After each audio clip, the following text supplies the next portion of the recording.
Little Rock, Arkansas. Go ahead. Mr.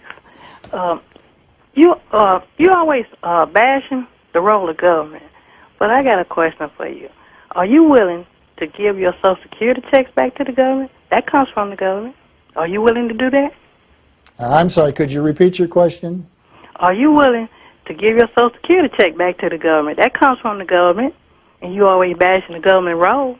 Are you willing to give your Social Security check back?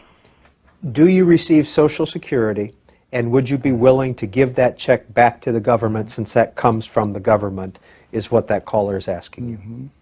Oh, I would I'm not on Social Security, but I would devoutly wish I'd never been made eligible for it, for that matter, because if I had instead been able to keep the money that was taxed away from me for Social Security taxes, I would have been able to invest it in a way that left me much better off than I will ever be if I take the Social Security pension.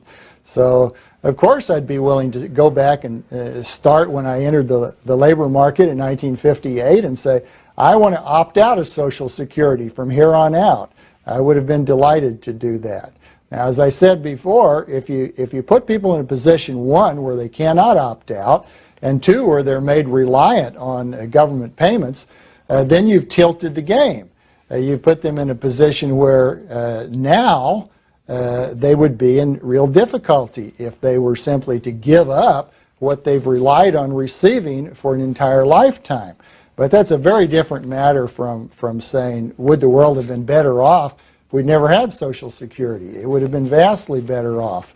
I edited a journal, and I had an article a few issues back by Professor Browning at Texas A&M. And it's an analysis of the Social Security system. And Browning shows in a way that's absolutely irrefutable how much better off virtually everyone would have been if they had never been forced into our Social Security system. Greenwood, South Carolina. You're on with Robert Higgs. Good morning. Thank you for C-SPAN. Mr. Higgs, I'm confused. You seem to enjoy the benefits of the government and the country, but at the same time you want to bite that hand that feeds you. You didn't answer the woman's question earlier when she asked you, would you give back your Social Security if you were taking it? Well, since you're not on it, when you become eligible, will you take it? Would you go so far as to not drive on public roads that were built by the government? And would you go so far as to give back your land that you own back to the Native Americans who were here before the government seized their property? Where does this thing end? It seems a very reptilian type of mentality. Thank you.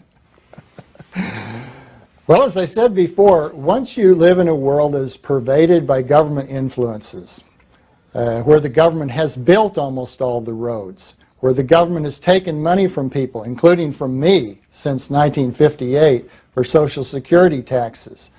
To ask people at that point to forswear the use or the benefit that was promised them in exchange for their having paid taxes and obeyed rules for an entire lifetime is not exactly a good test of anyone's sincerity, and certainly not a good test of his reptilianism.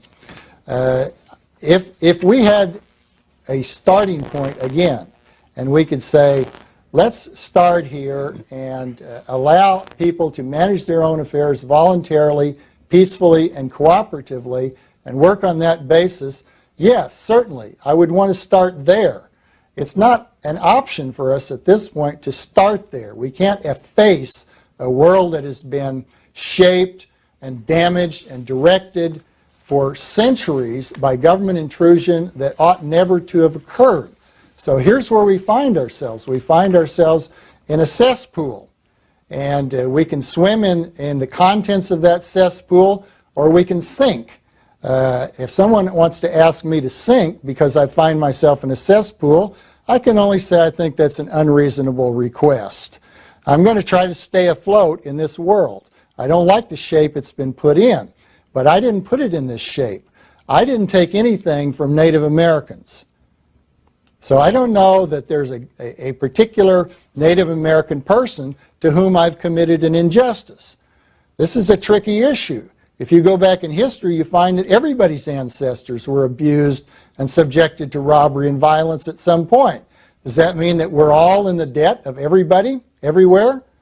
This is a very easy and cheap way of thinking about the course of history. And it doesn't really work. When we wrong someone, there's the possibility of restitution. But there's no possibility for me to make restitution for the people who were slain at Wounded Knee by the U.S. Army. I can't give them their lives back. But at the same time, we need to recognize that I didn't take their lives either. I'm not responsible for what generations before me did. And they did a great deal of wrong. But right now, the generation that I'm a part of is doing a great deal of wrong. And for that, I can raise my voice. I can denounce injustice. I can try to move the world in a better direction. I can't take responsibility for every historical wrong ever done. Are you for gun control? Yeah. Who should control the guns? Who should control the guns? Probably the government. Do you trust the government? No. You don't trust the government, but you want them to control the gun? Okay, do you, so you're for gun control?